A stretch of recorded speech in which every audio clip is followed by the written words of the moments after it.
Sejam bem-vindos à segunda parte sobre ordenha e beneficiamento do leite. A gente vai dar prosseguimento, lembrando que na primeira parte a gente falou sobre ordenha mecânica, ordenha manual. E sobre as ordenhas mecânicas, nós falamos os diferentes tipos de ordenha mecânica. Espero que tenham entendido o assunto. A gente agora vai dar prosseguimento à nossa segunda parte, que fala sobre manejo e beneficiamento desse leite, tá certo? Lembrem-se que para você ter um correto manejo da sua ordenha, é preciso passar por um processo de limpeza e desinfecção dessa sala de ordenha. Quando deve ser isso? Diariamente, todas as vezes que você for fazer um novo processo de ordenha. Então essa limpeza ela deve ser realizada constantemente, faz parte da rotina do ordenhador fazer essa higienização. Essa higienização ela precisa ser feita anteriormente, antes de começar a ordenha, para deixar todos os equipamentos prontos, o chão limpo, o teto limpo, as paredes limpas e após o processo de ordenha. Por que após? Porque depois desse processo de ordenha, provavelmente essa sala estará bastante suja. Suja com fezes, suja com xixi dessas vacas, tá certo? Suja com leite que pode ter caído do teto da vaca, ter pingado. Então há necessário fazer essa limpeza. Tem que lavar os pisos, lavar as paredes, de preferência com água, se puder água morna, melhor ainda. Tem que ter ajuda de vassoura ou esfregão. Então, ou seja, o processo de limpeza do ambiente é um processo de higienização manual, enquanto que o processo de higienização dos equipamentos é um processo de higienização do tipo Clean in Place, ou seja, o processo CIP, ok? É necessário também para algumas tarefas que devem ser realizadas para o processo de ordenha. Quais são essas tarefas? Dentre essas tarefas, nós temos a desinfecção dos tetos, não é isso? Precisa lavar esse teto, lembrando que essa água precisa ser sempre uma água potável, uma água de boa qualidade e com o uso de algum hipoclorito de sódio, numa quantidade em que você precisa fazer um cálculo de quantos ppm deve ser utilizado pela quantidade de água utilizada, certo? Precisam ser realizados testes clínicos. Normalmente são testes simples, testes rápidos. São dois testes, normalmente o teste do fundo da caneca do fundo preto. Chama-se esse teste assim porque a caneca tem um fundo preto para facilitar a visualização desse leite, tá certo? E também temos o teste da mastite. Vou voltar aqui mais um pouco porque eu passei antes, né? Temos outro teste também, que é o teste subclínico, o teste da raquete. Chama-se de raquete pelo seu formato. É necessário fazer a secagem dessas tetas, não pode ser com toalha comum, tem que ser papel toalha, de preferência todo papel toalha, lógico, é descartável, e tem que ser papel toalha, era isso que eu ia dizer, que não seja reciclável. É interessante que esse papel toalha seja papel toalha de matéria-prima que não tenha sido reutilizado, né? E tem que ter todos os cuidados também com o pós-ordenha. E quais são esses processos? A gente vai explicar um a um. Aí tem um slide, uma imagem que vocês podem perceber quais são todos esses processos, né? Teste da caneca do fundo preto, o pré-dipping, que o pré-dipping a gente vai explicar, é uma limpeza, né? Uma desinfecção desses tetos antes, por isso se chama pré, né? Em seguida tem a secagem desses tetos, como nós comentamos anteriormente, precisa ser com papel toalha, de preferência papel toalha que não seja reutilizado. Depois ocorre a acoplagem dessas teteiras, né, do equipamento, que é chamado de teteira, e em seguida, após esse processo de ordem, que pode durar entre 7 e 12 minutos, é feito um pós-dipping, que é uma higienização após essa ordenha, tá certo? O que é esse pré-dipping? Pré-dipping é você fazer um processo de higienização com lavagem e sanitização desses tetos, né? Lavar os tetos, limpando especialmente as suas extremidades, usando uma mangueira que tem que ser uma mangueira de baixa pressão para não machucar esses tetos, tá certo? E evite molhar o úbere, porque você molhando esse úbere vai dificultar a sanitização. Em seguida, você desinfeta os tetos antes da ordenha. Para ser efetivo, o desinfetante deve cobrir totalmente a superfície do teto e atuar por uns 30 segundos. Então, é necessário fazer essa sanitização. Seca completamente esses tetos e usando o papel toalha, o descartável. Nada de toalha de tecido, ok? E em seguida você faz um primeiro exame clínico. São exames práticos, exames simples. Esse primeiro exame ele é chamado de teste da caneca, do fundo preto. Como já diz, o fundo dessa caneta é preto, porque o leite sendo branco, você vai visualizar muito melhor a qualidade do seu leite, né? Você retira os primeiros 3 jatos do leite em uma caneca do fundo e observa seu aspecto. Se ele tiver um aspecto granulado, com glóbulos, grânulos, então é interessante, pode ser chamado também de grumos ou pus, amarelado, por isso a cor do caneco do fundo preto, para facilitar essa visualização.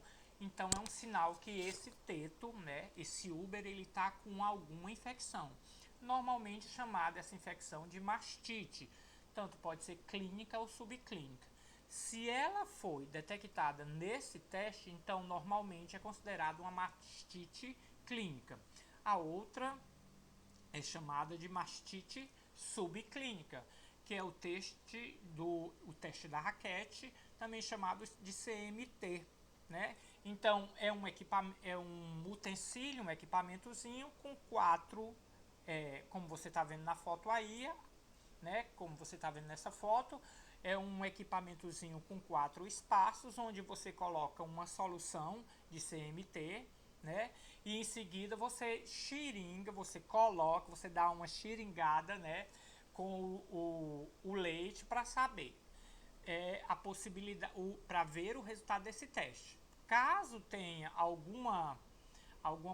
o aspecto, digamos, dessa solução, ela for diferenciada, ficar com aspecto de gel ou até com formação de grumos, isso significa que esse teto está contaminado.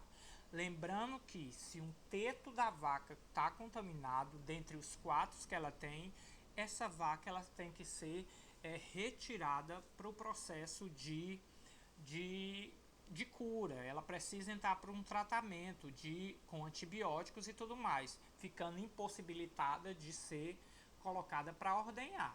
Aí nós temos aí uma tabela que vocês podem dar uma olhada, mostrando o resultado negativo desse teste da raquete, né? Pode ser um resultado negativo, fraco, um fortemente positivo. Então deem uma olhada bem legal nessa tabela para que vocês possam ter uma ideia de como pode ser feita a análise desse teste, tá certo? Depois que essa vaca passou por todo o processo de ordenha, você precisa fazer um pós-dipping. Se vocês observaram, nós tivemos um processo pré-dipping e um processo pós-dipping. Então, esse processo pós-dipping significa a desinfecção do teto, tá certo? Após o processo de ordenha. Isso normalmente é feito com iodo glicerinado. Por quê? Lembra das aulas anteriores que a gente falou do orifício que tem no teto da vaca, que esse orifício fica exposto por aproximadamente 1 hora, e isso pode ser uma causa de contaminação por micro-organismos? Pois então, para facilitar o fechamento desse orifício, usa-se o iodo glicerinado. O iodo para desinfectar, e a glicerina para fazer o excesso como se fosse um tampão. Afinal de contas, ela vai secar e vai facilitar o fechamento desse orifício, facilitando muito para que essa vaca não venha contaminar esses tetos após o processo de ordenha. Lembrando também que essa vaca precisa ficar em pé após terminar o seu processo de ordenha. por ela ter se desgastado bastante, muitas das vezes ela tem a predisposição para deitar. E isso iria contaminar os tetos que estão com os orifícios abertos. Então, o interessante é que essa vaca fique em pé. E para isso, o mais comum é alimentar essa vaca após a ordenha. Tá certo? Pronto, tiramos esse leite, a vaca foi colocada para se alimentar e agora a gente precisa resfriar esse leite. Vocês sabem que a partir do momento que esse leite é ordenhado mecanicamente, ele entra nas tubulações e ele já começa o seu processo de resfriamento, que ele sai numa temperatura de aproximadamente 37 graus. Esses aspectos do resfriamento são os aspectos interessantes, porque é uma medida de grande impacto para a qualidade desse leite. Esse leite ele precisa ser reduzido a uma temperatura de 4 graus em menos de 2 horas. Depois que saiu de dentro da vaca, ele precisa reduzir essa temperatura. Então, para isso, ele é passado por um processo de resfriamento. Por que isso? Lembrem-se, temperaturas baixas inibem o crescimento de micro-organismos presentes no leite. Lembrem-se, inibe, não elimina micro-organismo, tá certo? E a gente sabe que esses crescimentos de micro-organismos, normalmente, eles vão fermentar esse leite através da lactose, né, do carboidrato, e pode também degradar proteínas e gorduras, tá certo? As baixas temperaturas, a velocidade desse processo é reduzida. Então, por esse motivo, esse leite passa por um processo de resfriamento, né? Por que a gente deve resfriar esse leite, né? Muitas das vezes porque a distância da fazenda.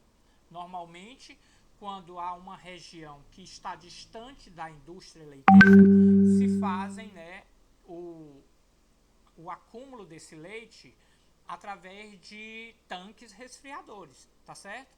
Outro motivo também é o tempo entre a ordenha e o uso do leite. Esse leite precisa ser tratado o mais rapidamente possível. A gente sabe desse período. O resfriamento do leite na fazenda tem 2 objetivos principais. Primeiro, falei, inibir o crescimento de micro-organismos. Sabemos que o leite é rico, né, em substrato para micro-organismos.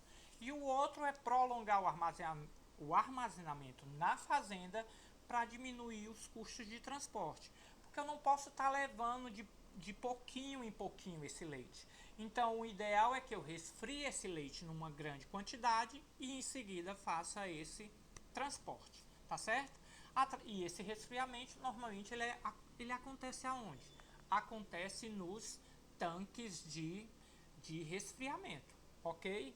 Então, o equipamento normalmente estoca o leite para diminuir essa temperatura. E tem uma regrinha, né? Esse resfriamento ele tem que chegar até 10 graus na primeira hora. Lembrando que até a segunda hora, após ter sido ordenhado, esse leite ele tem que chegar a 4 graus. Isso é importantíssimo, é importante essa relação da qualidade do tanque, do custo e do seu beneficiamento, né? Ok? Vamos dar prosseguimento, tá? Nós temos aí alguns exemplos de tanques, né? Esses tanques são de aço inoxidável, normalmente tem tampa, tem um termômetro e tem, tá certo, um agitador para que esse leite ele não fique, digamos assim, com a sua parte gordurosa sempre na parte superior. Então há um agitador e para que você possa homogeneizar as diversas ordenhas, porque vieram de vacas diferentes. Tudo bem? Aí nós temos outros tipos nesse slide, outros tipos de resfriadores. O tanque normalmente tem que ser de aço inoxidável e nós temos um tanque chamado de tanque meia cana. Se vocês observaram, ele é chamado dessa forma porque é meio círculo, ok? A transferência para o tanque de expansão pode ser feita de 2 formas. Manualmente, através de baldes ou latões, quando você você faz a sua ordenha do tipo ordenha balde ao pé, então precisa levar esse balde para esse tanque, ou pode ser mecanicamente, que é bem mais interessante devido à diminuição da possibilidade de contaminação por micro-organismos, porque interliga todas as tubulações das teteiras diretamente a esse tanque, ok? O tanque com a instalação próxima ao acesso ao caminhão e a ordenha. Isso é uma característica para facilitar o transporte do leite do tanque para o caminhão transportador. A sala deve ter tamanho adequado, boa ventilação, facilidade de limpeza e manutenção, e facilidade de recepção e coleta do leite. Então é uma sala de fácil acesso, mas precisa de cuidados com relação à sua higienização, tá? Após cada retirada do leite ou esvaziamento dos tanques, é necessário uma limpeza criteriosa, ok? Que deve ser feito com água corrente, lembrando sempre água potável. Então, se essa fazenda tiver uma lagoa, tá certo? Tiver um açude, essa água não pode ser utilizada, a não ser que ela passe por um processo de potabilidade, né? Utiliza-se vassouras e escova apropriada. O que é que significa isso? Vassoura exclusiva para esse processo. Lembra disso? Então não posso pegar essa vassoura e lavar um banheiro, lavar um chão e depois lavar esse tanque. Tem que ser vassouras e escovas exclusivamente para isso. E detergentes específicos. Já falamos sobre detergente. Lembra que leite é um alimento rico em proteína.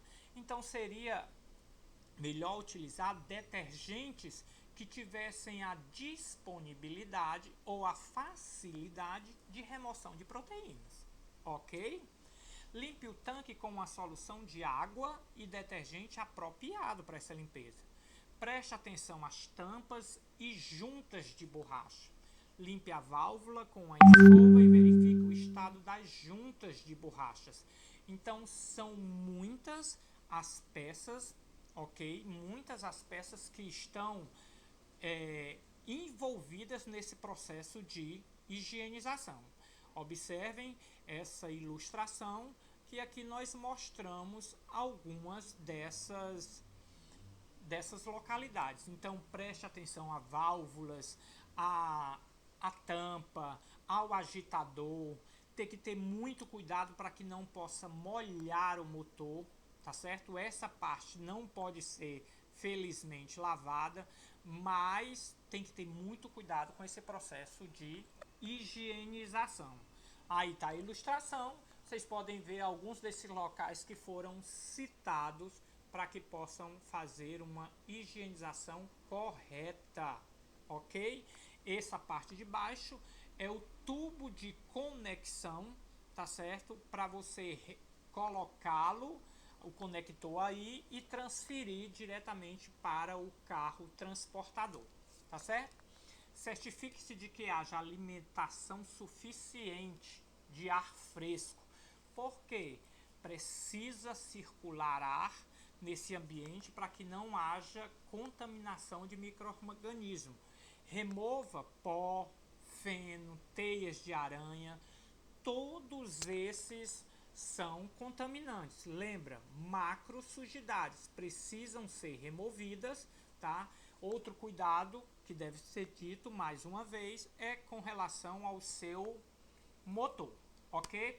As áreas a serem verificadas durante a limpeza do equipamento: superfícies externas, como vimos nos slides anteriores, e superfícies internas, que devem estar sempre lisas e limpa, não pode ter ranhuras. Então, por ser um equipamento de aço inoxidável, não pode ter arranhões, não pode ter ranhuras, não pode ter fissuras, porque isso pode ser um local de contaminação de micro-organismos, né?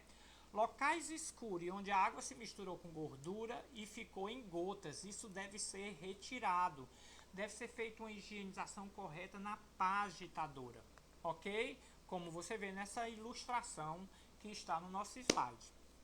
o tanque interno ele precisa ser limpo com escova, como foi dito anteriormente. Tudo bem? Lembrem-se, ó, essa é nossa pá agitadora. Tudo bem? Ela deve ser limpa. Essas paredes internas também devem ser escovadas e detalhar a limpeza corretamente dessa pá agitadora. Tudo bem? Vamos adiante. Quais são as vantagens, né?